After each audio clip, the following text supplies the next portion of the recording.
nuestro invitado. La política ecuatoriana, el momento que vive el país, señoras y señores, todo lo que se vive en torno a la seguridad y sobre todo a raíz del decreto ejecutivo del presidente de la República, ¿no? El Ecuador vive otro momento y es, desde luego, lo que se ha llamado una guerra interna, una situación muy importante que tiene que ver sobre todo con la búsqueda de ese Ecuador que todos anhelamos. Primero, el desarrollo. Y para el desarrollo es evidente que el gobierno nacional y el país definitivamente está de acuerdo en ir a la búsqueda de la paz. Y para llegar hay todo un proceso. Y ese proceso, que por cierto es muy importante, ese proceso, estimados amigos del país, incluye una serie de cambios y reformas, ¿no?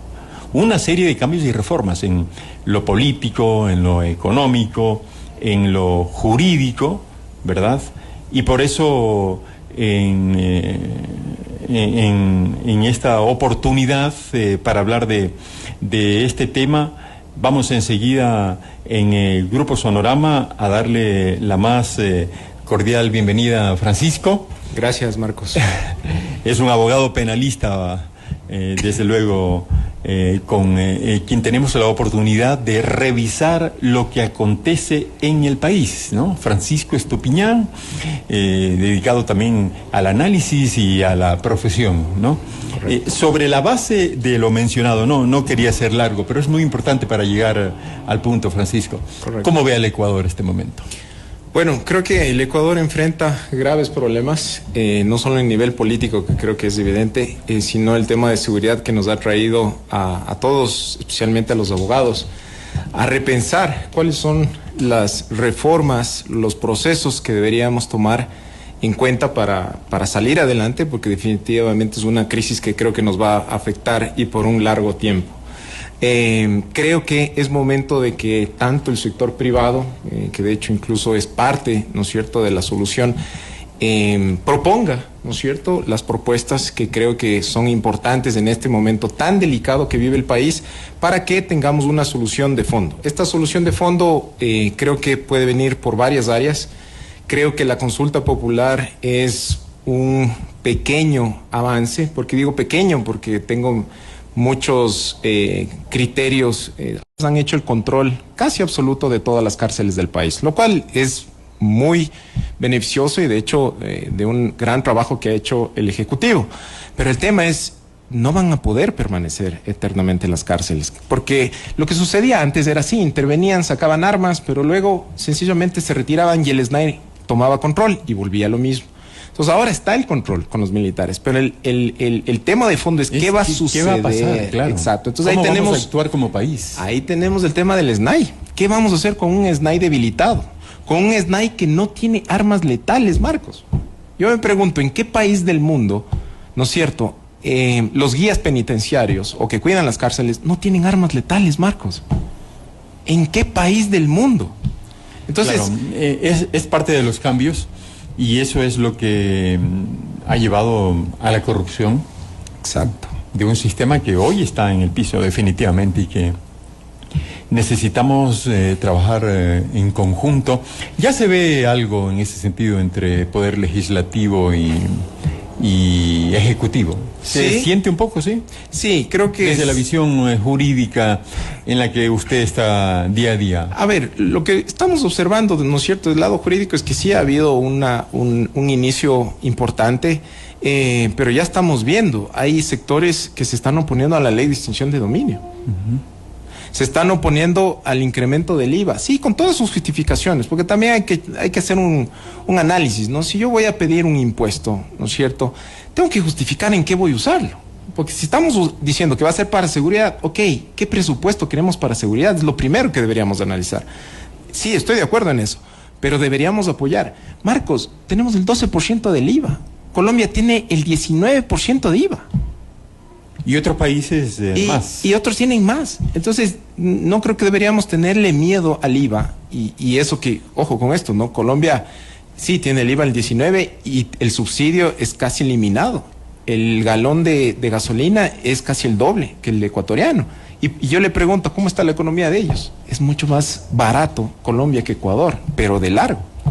Entonces, no deberíamos tener miedo a ciertas medidas económicas. Pero antes de entrar a eso y de fondo, creo que la relación empezó bien, esperemos que se mantenga, pero que se trabaje por una ruta real de querer cambiar las normas específicas. Y con una asamblea nacional con acelerador a fondo, definitivamente. Es que no hay otra, y con prioridades. Es como Marcos. que se entendió caminar junto a la necesidad, a la coyuntura que vive el Ecuador. Es que no tenemos tiempo ni siquiera para pensar en algo más que eso, Marcos. Ya no tenemos tiempo.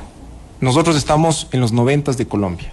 No tenemos tiempo de regresar ni siquiera a ver atrás. Conocemos el problema, conocemos las soluciones. Hay que embarcarse definitivamente en la solución. Ya, ese de conocemos las soluciones, ahí por ejemplo... O allí hay, hay distintas visiones. Ahí hay distintas visiones, Marcos. Y le voy a poner un ejemplo. De nuevo, ley de extinción de dominio. ¿Por qué? ¿Por qué tomo este ejemplo de esta ley? Porque esta ley ya la venimos hablando desde el 2006, Marcos. Perú y Colombia la tienen desde 2015. No se diga Estados Unidos desde 1986, con la ley Rico. Entonces, esta ley realmente es la que acaba trabaja muy bien en contra del crimen organizado. ¿Por qué? Porque ataca los fondos. No es necesario ver podrirse a la gente en la cárcel. El sistema penal debería usarse, sí, es sancionatorio, pero también tenemos que recuperar lo que se nos están robando. Y para eso es la ley de extinción de dominio. Y yo le pongo este ejemplo, Marcos. La ley que está actualmente vigente, porque no es que no tenemos ley, está actualmente vigente.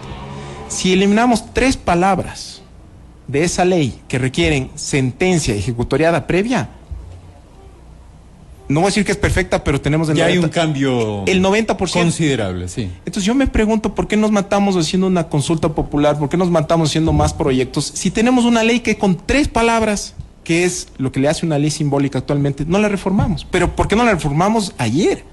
Entonces, esas cosas, esos nudos críticos que los llamo yo, ¿no es cierto?, en nuestro sistema, si lográramos cambiar eso, créame que el combate al crimen sería de una forma mucho más fuerte de la que se está haciendo hoy. Le estoy poniendo un ejemplo, pero hay varios de esos.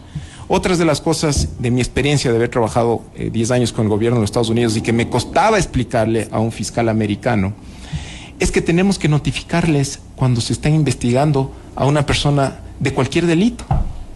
¿Puede creer usted, Marcos, que al señor Chapo Guzmán... En el Ecuador. En el Ecuador. ¿Puede creer usted... Lo estoy investigando, señor tal. ¿Puede creer usted que al señor Chapo Guzmán la vea... Pero para tomar fotos ahí sí no hay permiso, ¿no? ¿Tomar fotos de qué? De gente o personas que se investigan. A ver, ahí hay que hacer una diferencia. Se puede grabar y se puede tomar fotos siempre y cuando la persona que esté participando sea la que está tomando y grabando y sea constitutivo de una infracción. Y cuando no es así, no será una prueba. Exactamente. Y solo cuando sea es penalista y lo conoce perfectamente. Solo cuando es constitutivo de infracción, nos dice el COIP. Entonces, si no es infracción, obviamente, no podemos tomar fotos, no podemos, sin autorización. Pero si se está cometiendo el delito, evidentemente. Pero a lo que voy, Marcos, es, ¿usted cree que la DEA le notificó a Chapo Guzmán de que le estaba investigando? Jamás. No se les debe notificar. Lo perdían. Lo perdían, exacto. Ya se les había escapado por los túneles. Exacto. Entonces, aquí en Ecuador, si abrimos una investigación contra Fito, ¿sabe lo que dice nuestro sistema legal? Que tenemos que notificarle. ¿Puede creer usted eso, Marcos? Siglo XXI. Es el momento del cambio. Es el momento. Pero momento. Por Dios, y por eso cuando usted me dice, ya sabemos que sí, exacto, ahí se sabe, pero no todos conocen. No todos conocen los nudos críticos. Qué buena experiencia esta que usted ha mantenido con Estados Unidos.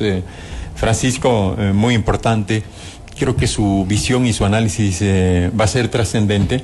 De hecho, lo invitamos para una nueva oportunidad. Con todo gusto. Seguir con este análisis. Es lo que necesita la sociedad ecuatoriana, ¿no? Con todo gusto. Muchas gracias por haber asistido y haber aceptado esta invitación del Grupo Sonorama para hablar de esto que nos interesa a todos, en definitiva, la justicia en el Ecuador. Con todo gusto. Muchas gracias a usted, querido Marcos. Igualmente, Francisco. Ha sido un diálogo con el abogado penalista Francisco Estupiñán en Grupo Sonorama.